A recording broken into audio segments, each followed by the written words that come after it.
Hi guys, welcome back to another video. Hope everyone is enjoying 2022 so far. People are slowly getting back into the swing of things following the holidays. If you're enjoying the content, please give the video a like and a share and subscribe to the channel. Now, in today's video, I'll be reading the charge sheets for Bird and Stimpson, better known as Officers A and B in court. And also reading part two of the interview of an interview with DC Wolfgang Bird, which was conducted a month after the first interview. Now, if you want to see part one, I will leave a link in the description. And apologies, yesterday I forgot to do the same thing regarding my Bernard O'Mahony videos, but I've now added the links in the comment section of yesterday's video. So if you did want to go ahead and see those other vids, just check out the comment section. Now, if you saw my video on potential suspects, you will know that I discussed Bird and Simpson and pointed, the finger at them as potential suspects, but also mentioned that the two had closed-door court hearings, which the defence of Williams and Steele were effectively blocked from witnessing. Now, this is extremely infuriating, but also is the fact that the charges against them were mostly hidden. Now, I'm on the understanding that the two men had between 8 and 12 charges against them, respectively. But as you will see from the charges sheet, many of the charges were missing. Now, I don't know if they were intentionally hidden from these documents or if the following charges had not been put to them yet, but I do know that all details for the date of this interview regarding charges against Bird and Stimpsons have been effectively redacted by the police, which is a piss take. But I'm not going to rant on about police corruption or I'll be here all century. So, first I'll read the charge sheets against the two officers and then the Wolfgang Bird interview. Also, I will add something else that's suspicious, is I can't find any interview recordings or transcripts regarding Stimson, so apologies for not being able to provide you with further details regarding Stimson. Now, the charges are as follows. Essex Police charge sheet, the 5th of the 5th, 96, for Wolfgang Forrest Bird. Essex Police charge sheet, person charged, Wolfgang Forrest Bird. Place of birth, Bournemouth, 28th of the 5th, 57. Occupation, police officer. You are charged with the offences shown below. You do not have to say anything, but it may harm your defence if you're not mentioned now, something which you later rely on in court. Anything you do so may be given in evidence. Charge 1, 3003. On or between the 1st of January 96 and the 14th of May 96, in the Essex Police District, conspired with another to supply controlled drugs, namely cannabis resin, a Class B drug contrary to the Section 1 of Criminal Law Act 1977. Charge 2, 3003. On or between the 1st of January 96 and the 14th of May 96, in the Essex Police District, did conspire together with Edward Welsh to defraud D&G Donnelly Trading as D&G Hardware out of $23,400, contrary of Section 12 of the Criminal Justice Act 1987. Officer in case, Department Superintendent Bright, Station HQ, date charge 15th of the 5th, 96. Second Essex Police charge sheet, person charged, Wolfgang Forrest Bird. Place of birth, Bournemouth, 28th of the 5th, 57. Occupation, police officer. You are charged with the offence below. You don't have to say anything but a mail of defence. If you're not mentioned now, something which later in court. Anything you do so may be given in evidence. 4 on or between the 1st of January 96 and 14th of May 95 at Braintree in the county of Essex, acting together with Philip Ronald Stimpson with intent to pervert the course of justice, did a series of acts which had a tendency to pervert the course of public justice, in that you, whilst acting as a police officer, did manipulate an interview situation and subsequent inquiries and later influence the decision-making process, resulting in no further action being taken against a suspected offender, contrary to common law. Officer in case, Detective Sergeant Superintendent Bright. Police HQ, signature, etc., etc. Now, next charges are for charge sheet for Philip Ronald Stimpson.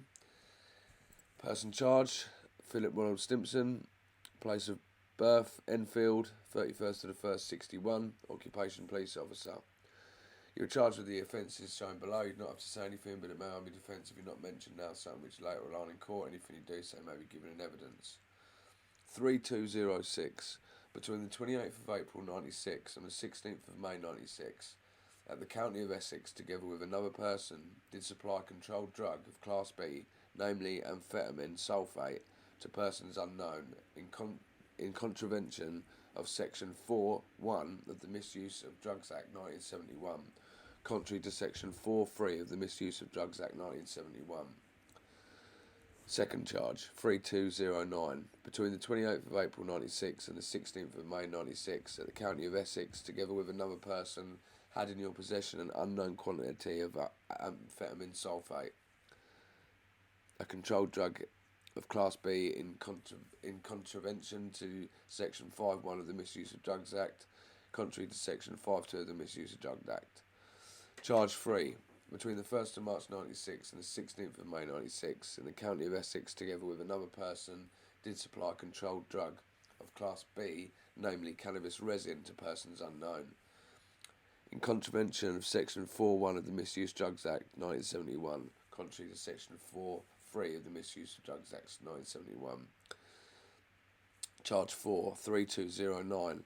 Between the 1st of March 96 and the 16th of May 96, at the county of Essex, together with another person, had in your possession 112 grams of cannabis resin, a controlled drug of Class B, in contravention of Section 5.1 of the Misuse of Drugs Act 1971, contrary to Section 5.2 of the Misuse of Drugs Act 1971.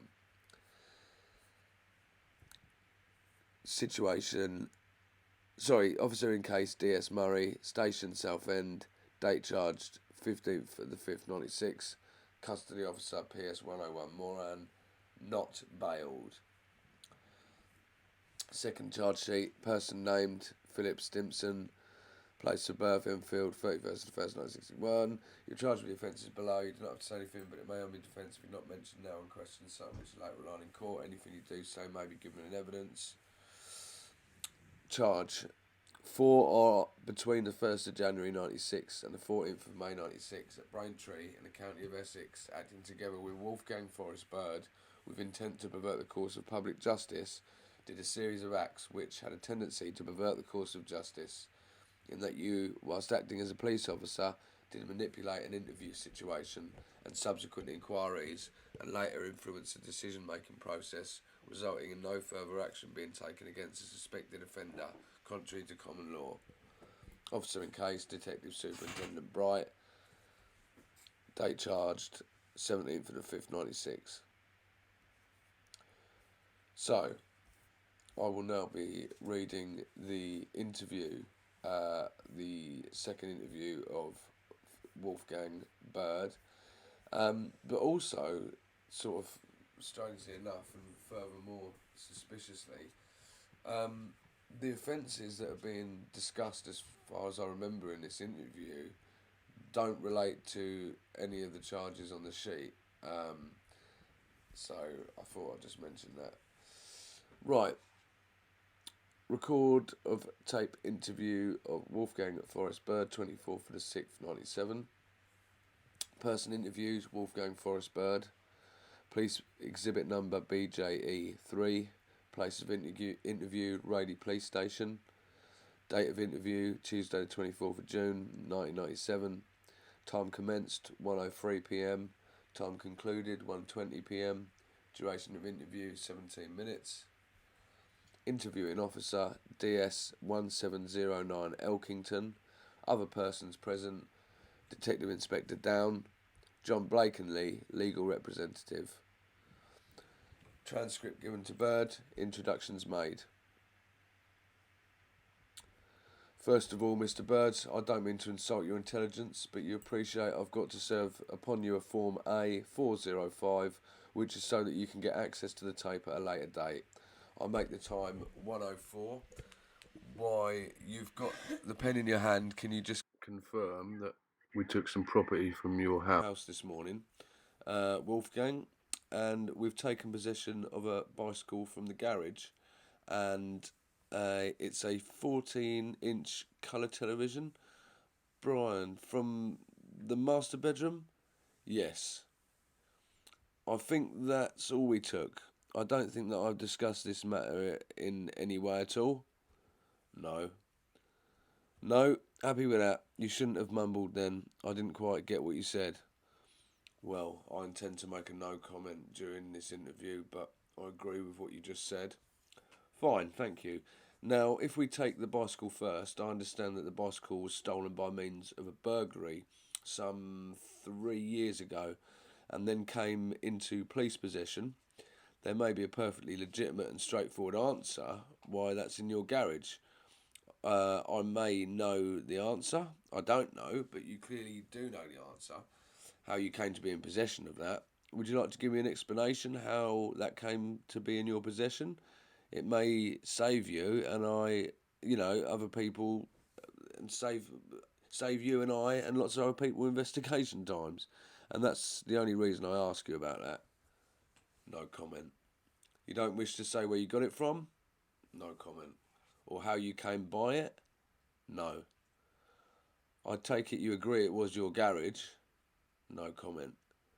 Did you know or were you aware it was stolen? No comment. Alright. Do you want to say who the bike belongs to? No comment. The garage was locked when we got there this morning, wasn't it? No comment.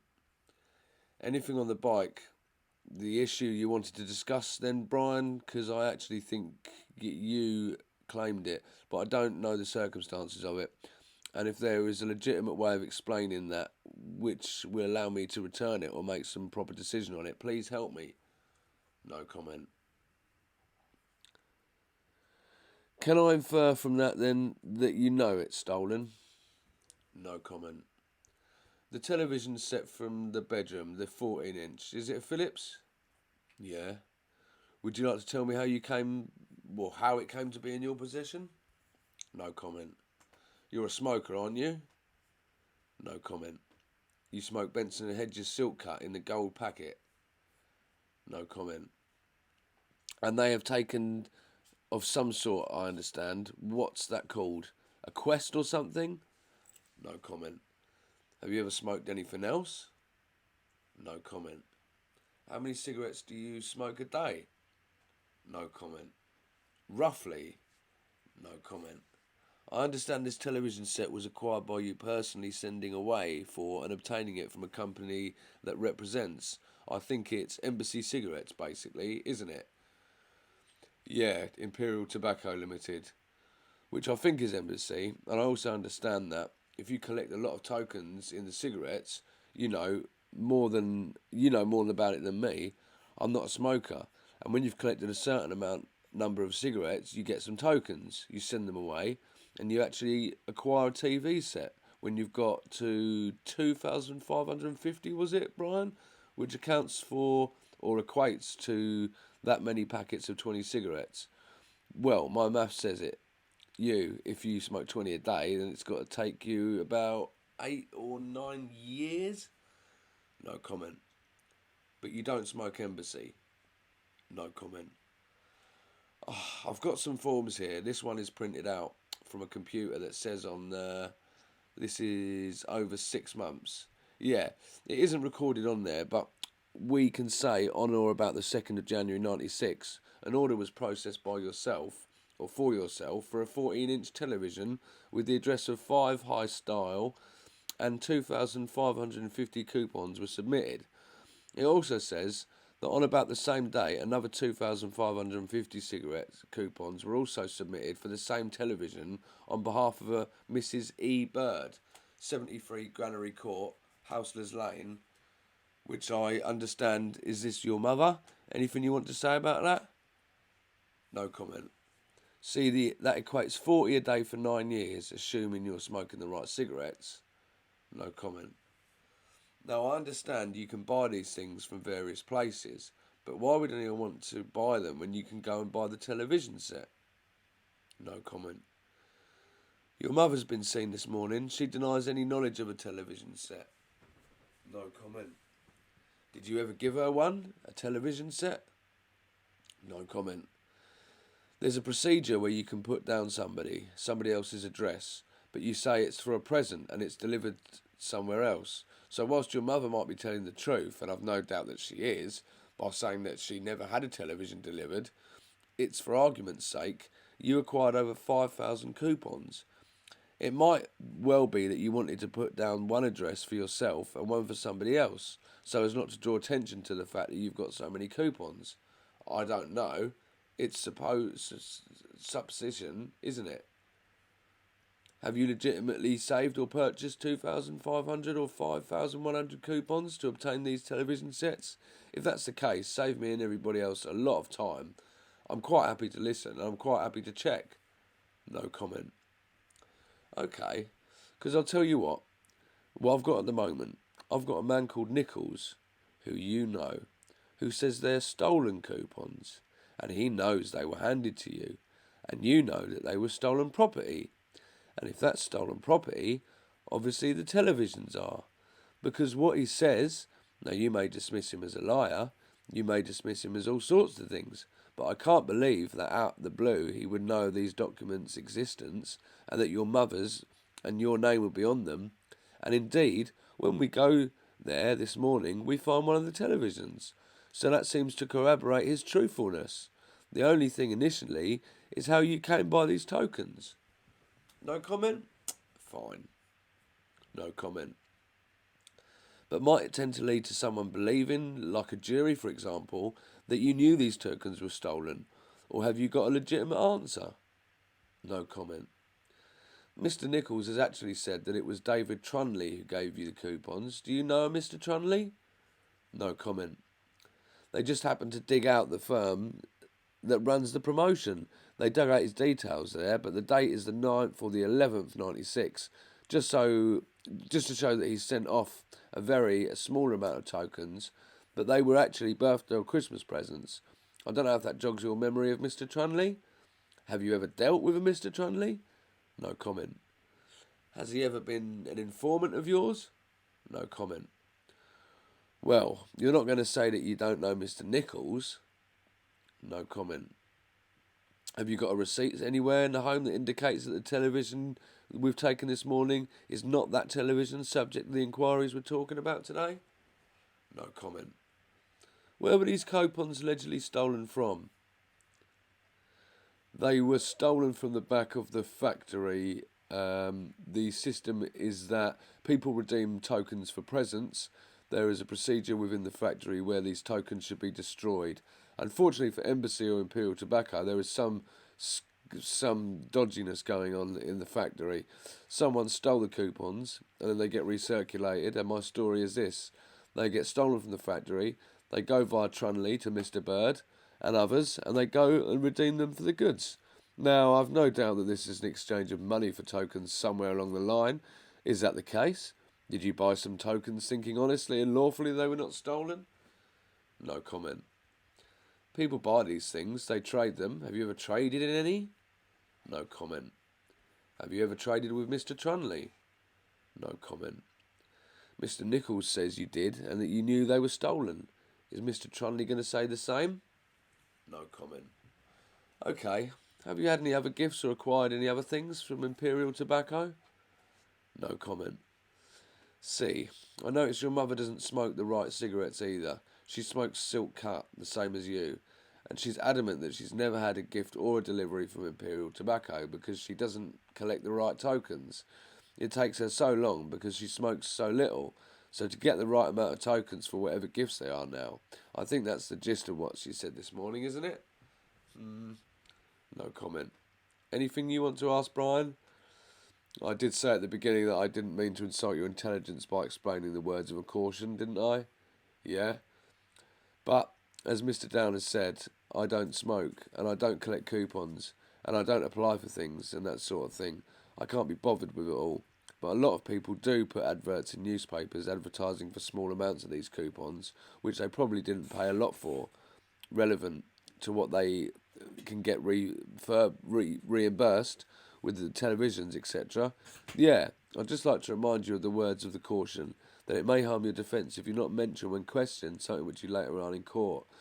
I would suggest that you knowing the meaning of that little part of the caution, that if you have advertised for coupons or you're using that as a defence at a later date at any subsequent trial, I would like to suggest that it wouldn't carry a lot of weight when we're making it quite clear to you that if that hasn't happened, now is the time to tell us. No comment. As long as you understand that fully. Have you borrowed? Have you acted as a postman for other people? Here's my address. I know that you're living on the dole, and if I don't want you to claim that, just give me some tickets and I'll claim them for you. Nothing unlawful there, is there? No comment. No comment. I'm trying to give you an option, Wolfgang.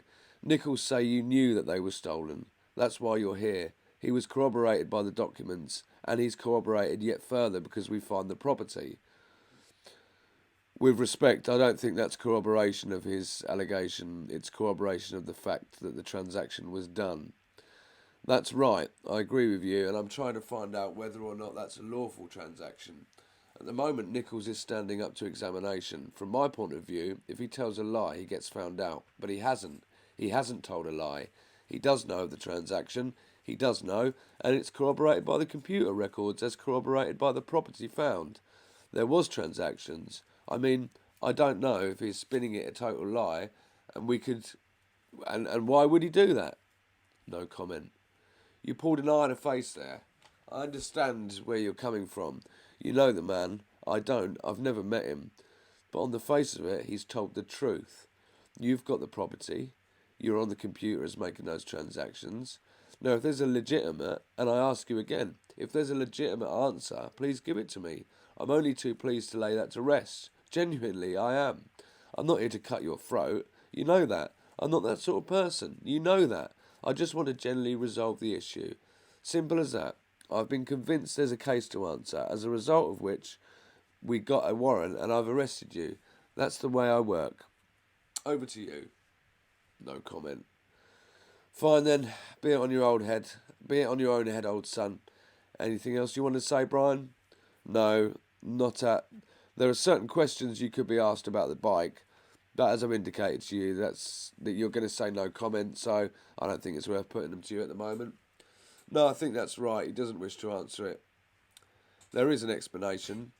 I understand an explanation, and if you want to give it to me at least, that will lay some of my fears down. Now, I understand you might have brought it legitimately, might have been a bit of sharp practice, but as I've indicated to you, this is not a disciplinary inquiry. This is part of an inquiry, as far as I'm concerned, is a criminal one. And if you've got an answer as to why you've got stolen property in your house, please give it to me. No comment. Okay, anything else? The time by my watch is 1:20 and the interview is concluded. So, guys, that was part 2, the second interview of DC Wolfgang Bird. I will be doing some more content on police corruption and the 2 coppers, so watch this space. I hope you guys enjoyed the video. As I said, please give it a like, a share and a subscribe, and I'll see you in the next one.